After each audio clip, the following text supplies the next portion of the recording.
Kagulat World. Hindi pa humuhupa ang emosyon matapos gumawa ng kasaysayan si Alexandra Ayala sa Washington. Sa wakas, hawak na ng 21-year-old Filipina ang kanyang kauna-unahang WTA Tour singles title matapos pabagsakin ang top seed na si Jessica Pegula sa isang matinding comeback, 4-6, 6-4, 6-0 sa rain-delayed final ng Mubadala DC Open. Siya na ngayon ang unang Filipina na nagkampiyon sa isang WTA Tour level singles tournament. At hindi basta ordinaryong event, kundi isang WTA 500 competition. Pero hindi lamang WTA ang napahanga.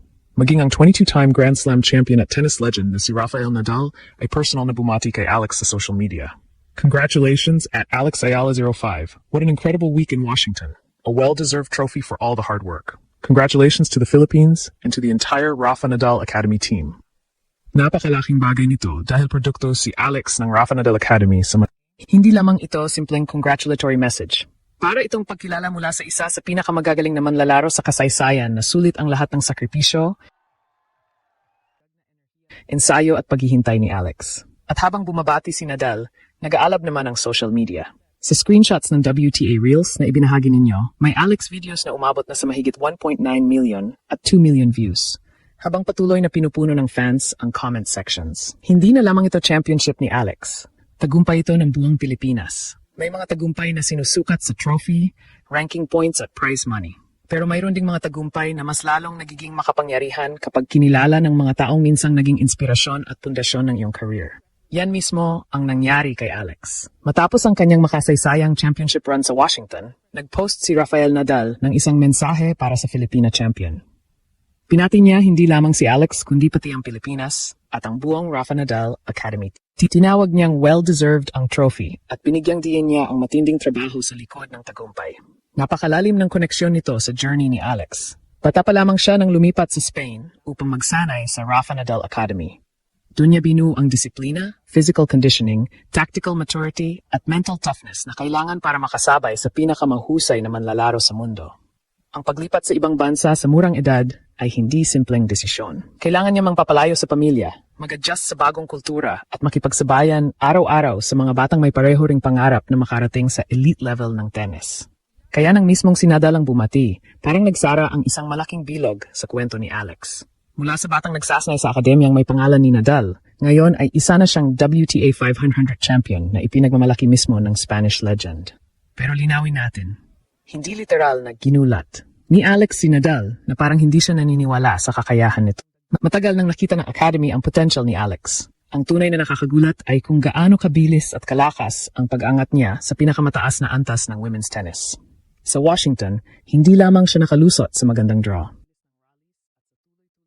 Dinaanan niya ang mabibigat na pangalan at pressure-packed situations.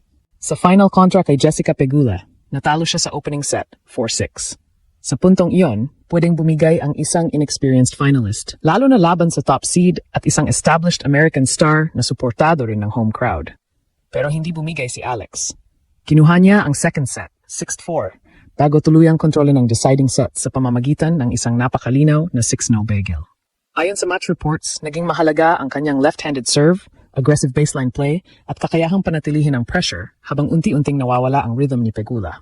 Iyan ang klase ng performance na hindi na maaaring tawaging simpleng ups. Kapag paulit-ulit kang nananalo laban sa mga top-level opponents, hindi ka na lamang surprise package. Isa ka ng tunay na threat.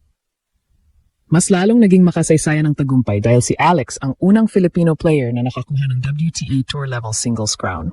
Hindi na lamang siya may pinakamataas na potential. May hawak na siyang konkretong patunay na kaya niyang tapusin ang isang buong linggo laban sa elite competition at umuwi bilang champion. At tingnan ninyo ang response ng WTA social media. Sa screenshots na ibinahagi ninyo, halos napuno ng Alex content ang Reels grid ng WTA.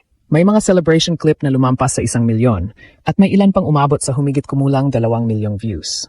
Ibig sabihin, hindi lamang Filipinos ang nanood. Ang mismong global tennis audience ay interesado sa kanyang emosyon, personality, crowd connection at historic achievement. Ang larawan ni Alex na nakaluhad sa court, umiiyak at halos hindi makapaniwala, ay naging simbolo ng lahat ng taon ng sakripisyo. Samantala, ang mga video niya habang hawak ang trophy at napapalibutan ng Philippine flags ay nagpapakita na ang kanyang appeal ay hindi lamang nakabase sa laro. May kwento siya, may bayan siyang kinakatawan, at may milyon-milyong Pilipinong handang sumabay sa bawat sigaw, bawat kamao at bawat tagumpay. Tingnan lamang ang crowd sa Washington. Sa mga larawan at videos, makikita ang Philippine flags na iwinawagayway sa stands, mga fans na nakataas ang kamao, at mga Pilipinong halos mawala ng boses sa pagsigaw ng pangalan ni Alex. Hindi ito ordinaryong audience support. Para itong home court na itinayo ng Filipino community sa gitna ng United States. At yan ang isa sa pinakamalaking sandata ni Alex ngayon. May ibang players na kailangang maghintay ng home tournament para maramdaman ang ganitong suporta. Pero kay Alex, saan man siya pumunta, America, Europe, Canada o Asia, may mga Pilipinong lumalabas, bumibili ng tickets at nagdadala ng bandila. Hindi lamang sila nanonood. Nagbibigay sila ng emotional na ay kinilala ang paglago ni Alex at ang napakalakas nitong fan backing matapos ang final.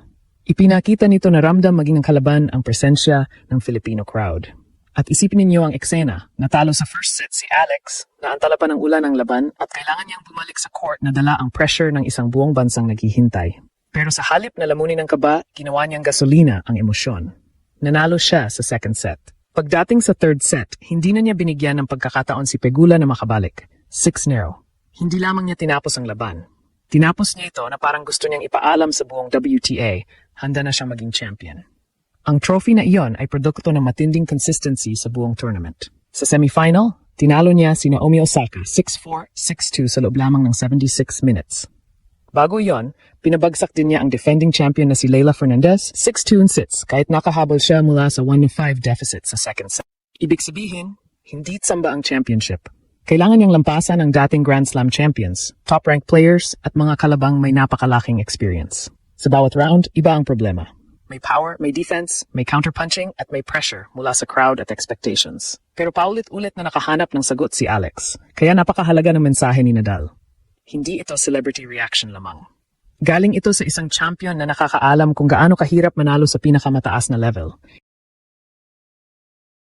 Isang manlalarong nakabuo ng career sa grit, discipline at refusal to surrender. Kapag sinabi ni Nadal na well-deserved ang trophy, may bigat iyon. At para sa Pilipinas, mas malaki pa ang kahulugan. Sa isang bansang matagal nang naghihintay ng global breakthrough sa singles tennis, dumating ang isang Filipina na hindi lamang nakipagsabayan. Siya ang huling nakatayo. Siya ang may hawak ng trophy. Siya ang sentro ng WTA social feeds. At siya ang binabati ng isa sa pinakadakilang tennis players sa kasaysayan. Ngayon, mas mataas na rin ang expectations.